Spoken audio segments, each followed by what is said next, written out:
Meqense është zhvillimi kryesor i ditës, zgjedhja e kreut të ri të SPAK, me atë po e nis edhe unë. Çfarë mendon se pritet të ndodhë në votimin final për kreun e SPAK-ut dhe si e lexon mbështetjen e gjerë diplomatike nga selit kryesore të aleatëve tanë këtu në Tiranë? Në fakt është një ditë e shënuar për shtetin tonë, për qytetarët shqiptar, pasi bëhet zgjedhja e drejtuesit të një prej institucioneve që sipas sondazheve është në këto 35 vite demokracia është institucioni më i besuar nga qytetarët shqiptar. Kështu që është ditë e shënuar, është ditë që në fakt duhet të jetë në vazhdimsinë e rezultateve pozitive që ka pasur SPAK-u deri më tani, dhe doja fort që pasuesi i Zotit Dumani apo pasuesja e Zotit Dumani të jetë në atë lartësi që të paktën tregoi Zoti Dumani për këto 3 vite, lidhur qoftë me hetimet për sa i përket korrupsionit nga zyrtarë të lartë të vendit tonë, por edhe për krimet e kontrabandës e kriminalëve të cilët janë të rrezikshëm jo më vetëm për shtetin tonë, por edhe për vendet e Bashkimit Evropian. Kështu që unë shpresoj që sot pas intervistimit të çdo kandidati në KLP-ja do të bëjë përzgjedhjen dhe mendoj që do jetë personi i duhur që do zgjidhet, dhe kjo për shkak dhe të monitorimit që po bëhet nga ndërkombëtarët. Pra monitorimi ndërkombëtarëve për mua si qytetar është një lloj garancie për sa i përket mos përfshirjes ose mos përcaktimit të drejtuesit të ardhshëm të SPAK-ut nga forcat politike apo nga aktorë të tjerë të cilët duan të kenë kontrollin e këtij institucioni që është institucioni në mendimin tim, në opinionin tim, është një institucion që ka pasur rezultate pozitive dhe ka kthyer shpresën te qytetarët për sa i përket goditjes së korrupsionit nga zyrtarët lartë. Pra, e sheh mbështetjen ndërkombëtare, mbështetjen e gjerë ndërkombëtare për ta vënë theksin më shumë, e sheh si faktor pozitiv në këtë proces, pra pavarësisht intervistimit dhe votimit që do të zgjidhet me shumicë në Këshillin e Lartë të Prokurorisë, mbështetja e ndërkombëtarëve është një faktor kyç sipas teje. Për mua është shumë i rëndësishëm, pra nëse kemi një lloj monitorimi të këtij niveli, të gjithë procesit për sa i përket përzgjedhjes së drejtuesit të një nga institucioneve më të rëndësishëm në opinionin tim, padyshim që është pozitive, padyshim që është një lloj garancie për mos kapjen, do thoya në thonjza të këtij institucioni që në të vërtetë është një institucion që atakohet nga 2 forcat politike kryesore të vendit tonë, që në mendimin tim sërish është gjë më pozitive, se ku të atakojnë 2 partitë kryesore të thotë që ti po bën punën e duhur. Qartë. Edhe nëse e shohim edhe në aspekt individual, nëse ti atakohesh nga 2 parti që je i partisë kundërshtare dhe partia tjetër thotë je i partisë kundërshtare, do thotë që ti je i paanshëm dhe je aty thjesht për të bërë punën si qytetar apo edhe në rastin konkret për të bërë punën si institucion. Pra është pozitive, pra aq kosa atakohet si institucion nga 2 partitë politike,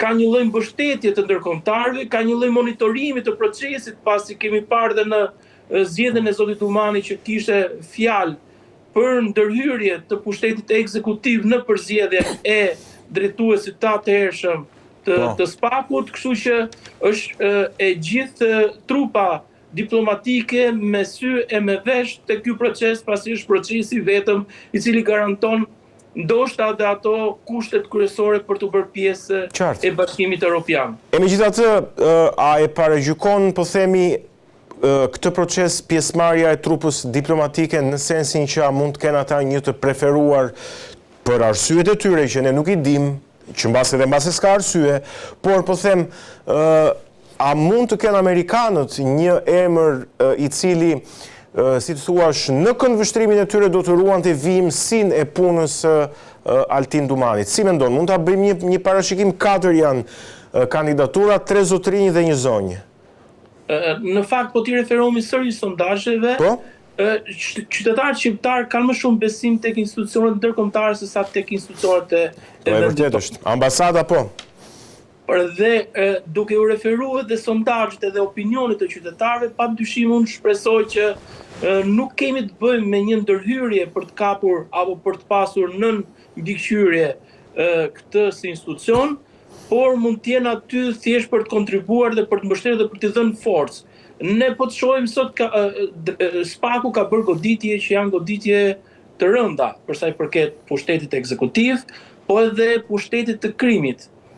Dhe padyshim që individ të tillë të lindin nga një shoqëri që nuk ka pasur deri më sot veprimet kaq të forta të sistemit drejtësisë, padyshim që këto individ kanë nevojë për mbështetje, kanë nevojë edhe për garanci, kanë nevojë edhe për të pasur një lloj mentorimi për sa i përket veprimeve që ata si institucion apo ata si prokurorët apo prokurorët posaçëm në hetime të caktuara të kenë një lloj mbështetje, të kenë një lloj garancie, të kenë një lloj mbrojtje, mund ta themi edhe në thonjza, për sa i përket veprimeve, se ne kemi parë vitet e fundit që prokurorët të caktuar janë atakuar në mënyrë të padenjë nga persona politik të cilët janë përballur dhe sot ndodhen pas hekurave të qelisë.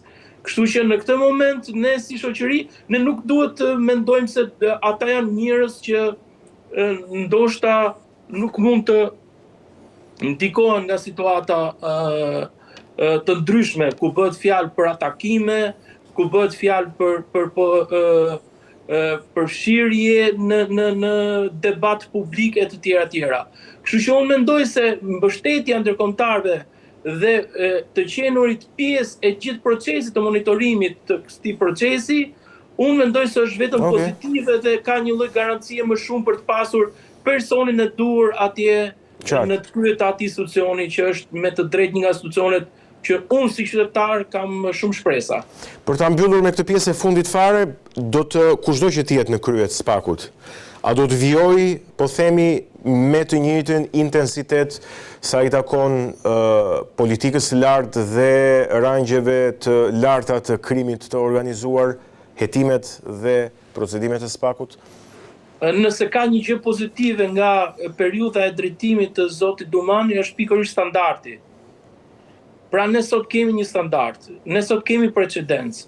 Pra nuk mundet që drejtuesi që do të emërohet sot në krye të atij institucioni të ulet nga ky standard.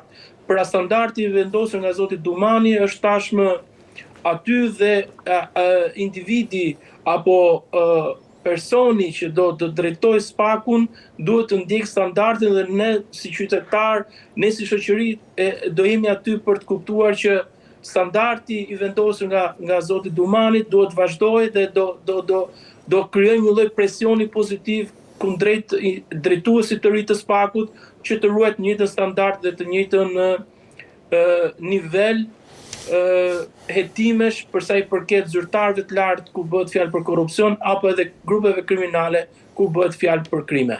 Qartë. Mirë, hidhemi në një çështje tjetër, shumë të rëndësishme në fakt. Ka të bëjë me replikat, po e them me një gjuhë të butë, po do ta diskutojmë, mes ekzekutivit, kryeministrit Rama dhe gjyqësorit.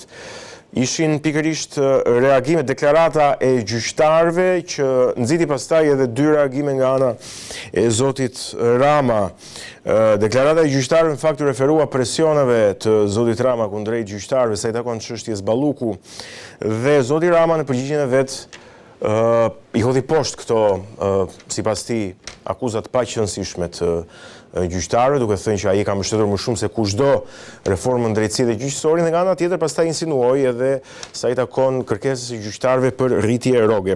Kjo është në fakt dhe i gjithë kjo në fakt nga ana e zotit Rama dhe nga ana e gjykatës bëhet për atë konfliktin e pretenduar nga zoti Rama për përplasje të kompetencave mes dy pushteteve. Si e sheh avokat deklaratat e Ramës ose në fillim deklaratën e gjyqtarëve ndaj kryeministrit dhe më pas deklaratat e Ramës? Në fakt për sa i përket deklaratës së shoqatës së gjyqtarëve, po. Padyshim që është i vonuar. Duhet kishte ndodhur më përpara. Sepse ne mbaj mend e gon kur u votua me 140 vota sistemi i ri i drejtësisë. Pra, sistemi i ri i drejtësisë në vetvete kishte pikërisht të prekte të paprekshmit. Pikërisht. Dhe pra aq kohë sa 140 deputet votuan dhe ishin të gatshëm që sistemi i drejtësisë, pra pushteti gjyqësor, të kalonte në një nivel tjetër për sa i përket hetimeve apo edhe monitorimit apo hetimit të punës së pushtetit ekzekutiv, padyshim që nuk duhet kishim kësaj lloj reagimesh nga pushteti ekzekutiv, nga zoti Rama pikërisht, sepse nëse do t'i referohemi deklaratave të tij, shpeshherë thotë që sistemi i drejtësisë është e imja, është ajo që unë prodhova. Po. Ai e ka deklaruar hapur që reforma në drejtësi ka bërë ai dhe Fatmir Xhafa madje, duke anashkaluar tërësisht faktorin ndërkombëtar, ambasadën amerikane, ëh? Po çfarë ka në mend, apo çfarë kishte në mendje zoti Rama kur miratoi pikërisht të sistem drejtësie? Mendoj se nuk do të arrinte në këto nivele sistemi i drejtësisë që tetonte personat më të afërt të tij dhe personat më të afërt të tij të cilët fusin duar tek xhepat e qytetarëve, personat më të afërt të tij që me një firmë vjedhin miliona lek nga taksat dhe nga xhepat e qytetarëve, po pikërisht kjo është ajo që ne si qytetar presim nga drejtësia e re. Dhe ne duam që kjo drejtësi të vazhdojë më tej për sa i përket korrupsionit në nivelet të larta që është në vendin tonë. Që fatkeqësisht ne e presim nga sistemi i drejtësisë, sepse në një sistem të shtetit së drejtës duhet të jetë një qeverisje ajo që lufton korrupsionin. Por duke qenë në këtë situata kur vendi qeveria ynë nuk arrin ta luftojë mirëqeverisja fenomenin e korrupsionit, atëherë është e detyrueshme që të ndërhyjë gjykata dhe prokuroria për të parandaluar dhe për të mbrojtur parat publike dhe për të mbrojtur xhepat e qytetarëve shqiptar. Kështu që për sa i përket deklaratës së gjyqtarëve është e duhura, është pak e vonuar në mendimin tim, pasi ne kemi parë disa deklarata dhe më përparshme nga zoti Rama dhe këtu unë referohem deklaratave që edhe nuk qëndrojnë për sa i përket jo po kemi opinion nga Komisioni Venecias, jo po kemi vendim nga Gjykata Europiane e Drejtave të Njerëzit, që nuk ekzistojnë vendime të tilla sepse nuk është precedent në vendet e Bashkimit Evropian që të mbahet zëvendës kryeministër një person që është në hetim penal. Jo, nuk është në hetim, është i pandehur. Madje është më tej, po e quaj akoma në hetim për sa i përket procesit, sepse nuk është vendosur akoma akuzës të saktë, po edhe shqyrtimit gjyqësor. Pra, në këtë drejtim, nuk mund të mbahet në qeveri një person i cili ka vjedhur, thotë deri më tani prokuroria e posaçme. Avokat, unë dua të kuptoj diçka, se do vim edhe tek çështja Balluku, patjetër, se nuk është pagemi dot është elefanti në dhomë ajo çështje, po unë dua të kuptoj diçka. Nëse kjo përplasje e Ramës me sistemin gjyqësor vetëm sa ka filluar dhe do të përshkallëzohet duke supozuar këtu që drejtësia e re do të thellojë tashmë hetimet për qeverinë Rama dhe ndoshta rrethi i hetimit po i vjen rrotull edhe vet kryeministrit, apo do ta shohim këtë që po ndodh këtë polemik mes Ramës dhe gjyqësorit si një rast, po themi, të veçantë që do të mbyllet këtu, le të themi. Pra, mbase krijon një precedent jo të mirë, por do të mbyllet këtu. Si shef, cilën nga këto dy alternativa? Në fakt, Rama e ka ngritur gjithë opinionin e tij se pushteti gjyqësor po ndryhej në pushtetin ekzekutiv. Po, për kompetencat, po. Për kompetencat, por në vetvete ne shohim që pushteti gjyqësor është duke bërë punën e tij. Duke hetuar veprat penale që janë kryer nga funksionarë të lartë të qeverisë shqiptare. Dhe i gjithë diskutimi, i gjithë dialogu publik që po bëhet midis Ramës dhe që fatmirësisht nuk kemi reagim nga pushteti gjyqësor. I vetmi reagim ishte nga shoqata e gjyqtarëve që në një farë mënyrë kërkoi që mos kishte presion publik ndaj gjyqtarëve të gjykatës kushtetuese. Dhe që është e drejtë sepse ne kemi parë atakim për sa i përket gjuhës që është folur nga ana e kryeministrit për sistemin e drejtësisë, për organin e prokurorisë në rastin konkret. Ndërsa për sa i përket këtij debati, vetë zoti Rama ka thënë që kur flet drejtësia nuk duhet flasë askush tjetër. Po, në fakt e ka thënë. E vërtet është, po. Dhe si është e mundur që pa folur akoma drejtësia, zoti Rama është duke i bërë gjyqin publik atij prokurori që ka kërkuar apo atij gjyqtar që ka vendosur Pezullimin. masën e tillë për zonjën Balluku. Pra pse zoti Rama ku bëhet fjalë për të tjerët shprehet pasi të flasit drejtësia mund të flasin të tjerët, ose nëse flet drejtësia nuk duhet të flasin të tjerët, dhe në këtë rast po mban ligjërime publike në podcastin e tij apo në rrjetin e tij social, kur çdo ditë del dhe për mua është atakim për sistemin e drejtësisë, për gjykatën kushtetuese, për të marrë ndoshta një vetim në favor të tij që për mua do jetë një precedent i rrezikshëm për sa i përket nëse do të shprehet për pezullimin e vendimit të gjykatës posaçme apo edhe të kërkesës prokurisë posaçme. Ne duhet t'i japim mbështetje prokurisë dhe gjykatës posaçme për të kryer pikërisht këtë lloj veprimi. Për të pasur një institucion që e mban nën kontroll pushtetin ekzekutiv, duke mos pasur asnjë institucion tjetër që mund ta ketë nën kontroll, po mund të parandaloj vjedhjet e paras publike nga institucionet publike apo nga funksionarët publik. Kështu që në këtë rast do doja fort që zoti Rama të qëndronte i heshtur, të priste drejtësinë dhe të mos dilte me deklarata të tilla që shpesh janë edhe deklarata që nuk kanë në bazë të vërtetë. Po nëse do të vim tek thelbi i asaj që zoti Rama kërkon dhe që e ka depozituar në gjykatën kushtetuese, pra ankesa e qeverisë për pezullimin e pezullimit të zonjës Balluku nga ana e gjykatës së posaçme.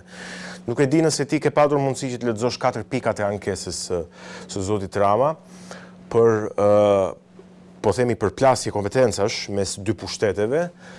Në thelb, a mendon se qëndron ankesa e zotit Rama pavarësisht po themi polemikës publike me sistemin gjyqësor që patjetër është një precedent jo i mirë, po nga ana tjetër ndërthurja e kompetencave, a është një precedent i mirë? Në fakt, mendimi im për sa i përket kërkesës së zotit Rama është nuk qëndron. Pra nuk kemi cënim të kompetencës së kryeministrit apo të pushtetit ekzekutiv. Nëse do kishim një mas arresti me burg për zonjën Balluku, si do reagonte zoti Rama? A do ta pranonte vendimin e gjykatës? A do e interpretonte si cënim të kompetencës së pushtetit ekzekutiv apo të rolit të tij si kryeministër?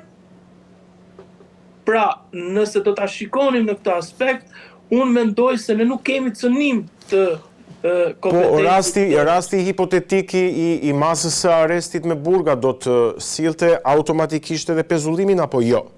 Po patjetër që sepse do shkonte në burg, e para dhe nuk do kryente dot funksionet e saj. Dhe nuk bëhet fjalë për një individ që ka veti të veçanta nga persona të tjerë në shtetin shqiptar. Pra, për të qenë zëvendës kryeministër dhe për të qenë ministër, kemi parë që ai ka ndruar shpesh qoftë ministrat, po qoftë edhe zëvendës kryeministrit. Qartë, ashtu është. Dhe kjo nuk lidhet specifikisht me një aftësi personale të zonjës Balluku që nuk mundet ta ushtrojë si funksion dikush tjetër. Pra nuk kemi parë një situatë që na është hequr një person që nuk mund të zëvendësohet. Po e kuptoj. Po, a mos vallë SPAK-u duhet kishte drejtuar kuvendit s'pari për të kërkuar heqjen e imunitetit? Në gjykimin tim jo. Kodi i procedurës penale e përcakton qartë që ku bëhet fjalë për individ të cilët apo për persona të cilët janë zgjedhur sipas kodit elektoral. Po. Posti i ministrit apo i zëvendës kryeministës nuk është post që zgjidhet sipas ligjit elektoral. Sipas kodit zgjidhet deputeti, antari i Këshillit të Bashkiakut dhe kryetari i bashkisë, mos gaboj, vetëm këto tre. Këto janë tre funksionet që zgjidhen sipas ligjit elektoral.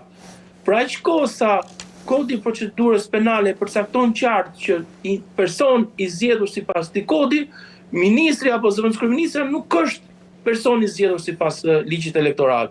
Kështu që kjo është e qartë në logjikën time.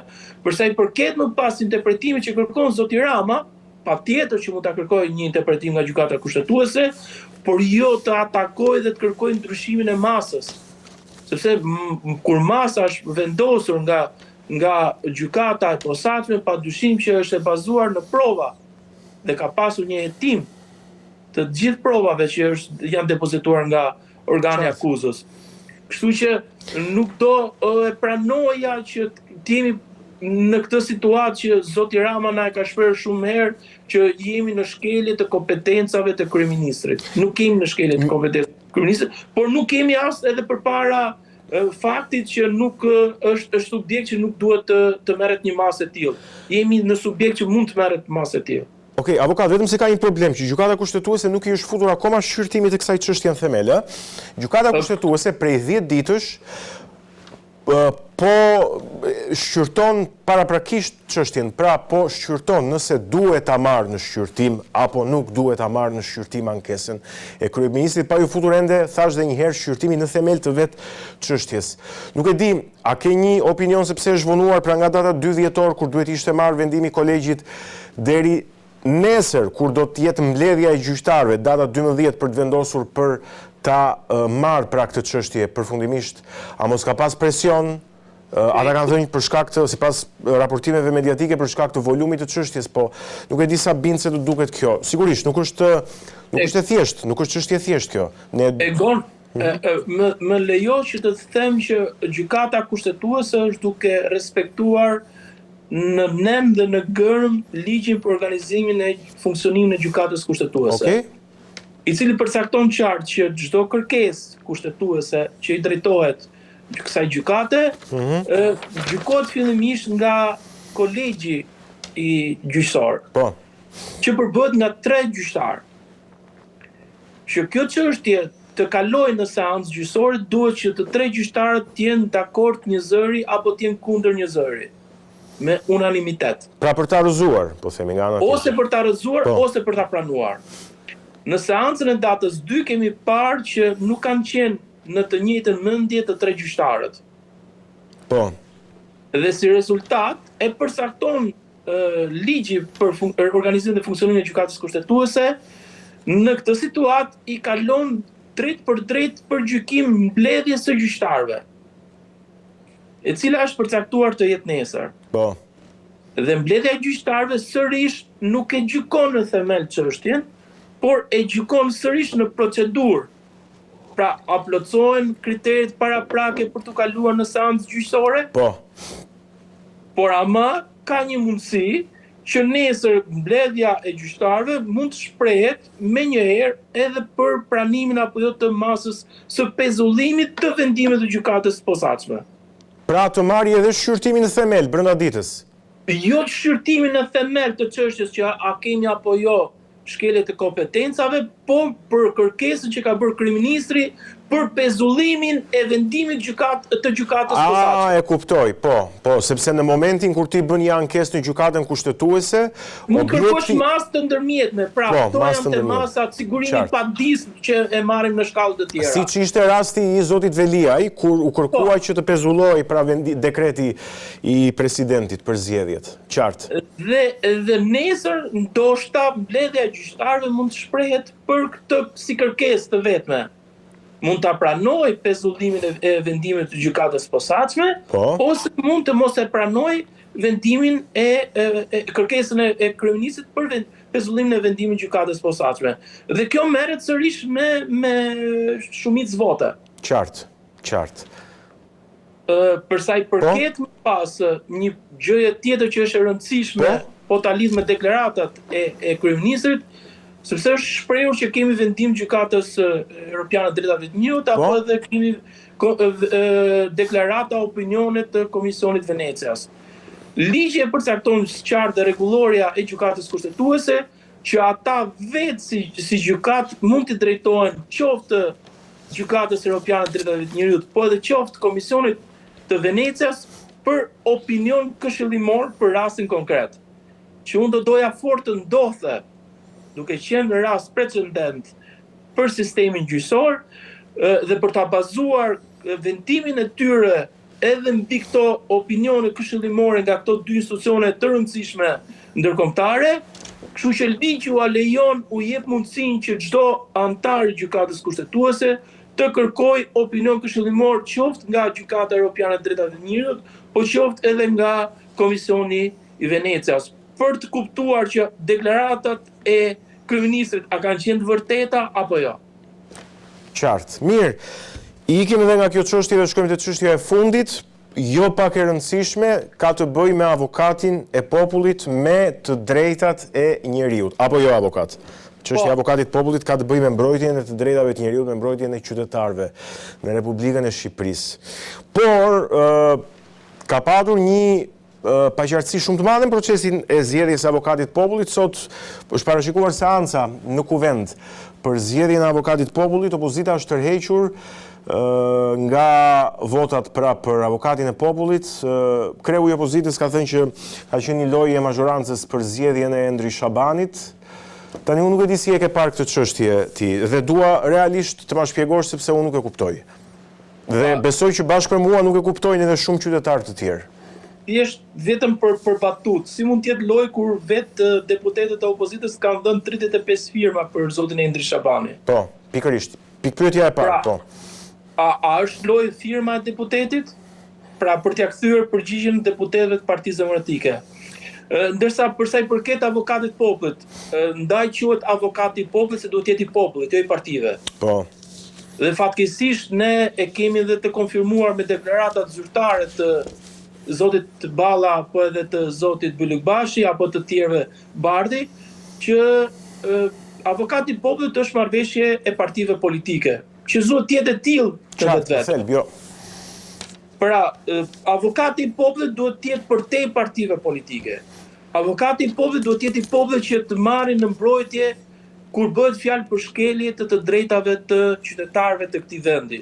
Ne kemi parë këto 35 vite që cili ka qenë momenti ku avokati i popullit ka reaguar për shkelje të drejtave që janë bërë pafund këto 35 vite qytetarëve shqiptarë. I vetmi moment që mbahet mend nga një avokat populli është zoti Igli Totozani, kur strehoi në zyrat e tij disa antar të Komitetit të Rom dhe egjiptian që i kishin nxjerrë nga shtëpia. Por nuk kemi pas në asnjë moment një veprim real, të vërtet, ashtu siç e përcakton kushtetuta, ashtu siç e përcakton ligji i posaçëm për avokatin e popullit për të mbrojtur interesat e qytetarëve shqiptar. Ne kemi parë arrestime, kemi arrestime të personave të cilët protestojnë, kemi parë vrasje të miturve në ambientet e institucioneve arsimore, kemi parë pafundësisht ofendime apo gjuhërrejtja apo çdo gjë tjetër. Dhe në asnjë moment nuk kemi parë avokatin e popullit të reagojë. Nuk kemi parë avokatin e popullit të reagojë për mungesën e ilaçeve në spitalet tona. Qartë. Nuk kemi parë reagimin e avokatit popullit kur punëtor të sektoreve të ndryshme dalin dhe protestojnë për të mbrojtur interesat e tyre. Nuk kemi parë që avokati i popullit të mbrojë ato gra që punojnë në fasoneri dhe që nuk marrin pagat e tyre. Për aq kohë sa ne nuk kemi pak të rol të avokatit popullit, për mua gjithë procesi që ka ndodhur është deputetët e PD-s nuk mund ta them që nuk kam pasur informacion për firmën që po japin. Por me dakordsinë e tyre të fshehtë me Partinë Socialiste, kanë dhënë firmën 6 kandidatëve. Se nuk mundet ndryshe që një deputet i Partisë Demokratike që e ka pasur përballë zotin Shabani dhe që zoti Shabani ka qenë personi antisistem në zgjedhjet e fundit, që dilte dhe deklaronte në çdo media, në çdo studio, qëndrimin e tij kundrejt çdo sistemi deri më tani politik, në një moment të caktuar të shkojë tek deputetët e Partisë Demokratike, t'i gënjej ato, të themi në thonjza, dhe t'u marrë firmat. Kjo është e patolerueshme dhe më duket si një lloj naiviteti i skajshëm për deputetët e Partisë Demokratike, që nuk mendoj se mund të jetë kështu. po është thjesht një marrëveshje politike e dy forcave kryesore për të demaskuar dhe partitë e reja dhe figurat e reja cilët duan dhe janë vërtet kundër qëndrimeve të dy partive politike, për të thënë që edhe këta të rinjt ja si ne janë, ja si shiten, edhe ja si blihen. Pra ky që deri më dje dilte dhe na atakonte ne si persona që kemi marrë hapësirën politike dhe kemi bërë gjithë këqijat e këtij vendi, ja ku vjen tek ne dhe kërkon firmën tonë, qoftë nga PD-ja për të futur si emër në procesin zgjedhor, në procesin e përzgjedhjes në kuvend, por qoftë edhe nga Partia Socialiste që do t'i japi votat. Qartë, zi. Pra kaq e lehtë është, ndërsa për sa i përket kritereve që përcaktohen në ligjin për avokatin e popullit, një nga kriteret është të ketë etik morale. Që do të thotë? Në këtë rast nuk besoj se ka etik morale nga zoti Shabani për të qenë avokati i popullit.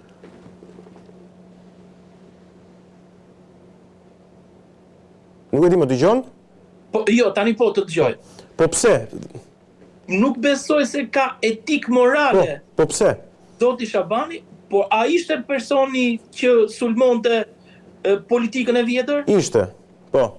Po si pranon tani që nga kjo politikë e vjetër temërohet në një institucion të tillë? Po ai nuk po emërohet në një post politik. Dhe këtu besoj që jemi dakord të dy bashk. Ai po emërohet në postin që mbron të drejtat e njerëzit në këtë vend. Po si bindi dy parti politike të vjetra që ai ka atakuar që të votojnë atë? Mbase i ka bindur CV-ja dhe aftësia profesionale, nuk e di tani ç'të them. Prandaj them që është e dyshimt për mua si qytetar për gjithë 5 vite të ardhshme që do drejtoj zoti Shabani nëse do zgjidhet ai dhe që mendoj do jetë ai personi që do zgjidhet duke parë edhe diskutimin. Po e fundit, jo vetëm si avokat, po dhe si aktivist në mbrojtje të drejtave të njerëzit, unë kam parë shumë aktiv në shumë kauza, absolutisht. Çfarë pret nga zoti Shabani si avokat i popullit? Si aktivist flasim tani në mbrojtje të kauzave, Në fakt, nuk e kam parë as ku ka qenë aktivist edhe ai vetë i partisë politike për të reaguar ku bëhet fjalë për shkelje flagrante të drejtave të njerëzit. Nëse do zgjidhet atje, do doja fort që ai të kryente funksionin e tij kushtetues për të mbrojtur qytetarët që ndoshta ato çfarë ka thënë, ka deklaruar ku ka qenë pa post, t'i bërë në të vërtetë, t'i bërë realitet kur t'jetë në post për të treguar që të paktën një lloj dinjiteti, një lloj morali të fjalëve që ka thënë kur ka qenë pa post, t'i qëndroj kur të ketë postin. Qartë. Mirë, avokat, unë s'dua të marr më shumë kohë, të falenderoj shumë për pjesëmarrjen në bisedë me mua sot dhe mbi gjitha për opinionet juridike që ndave me shikuesit.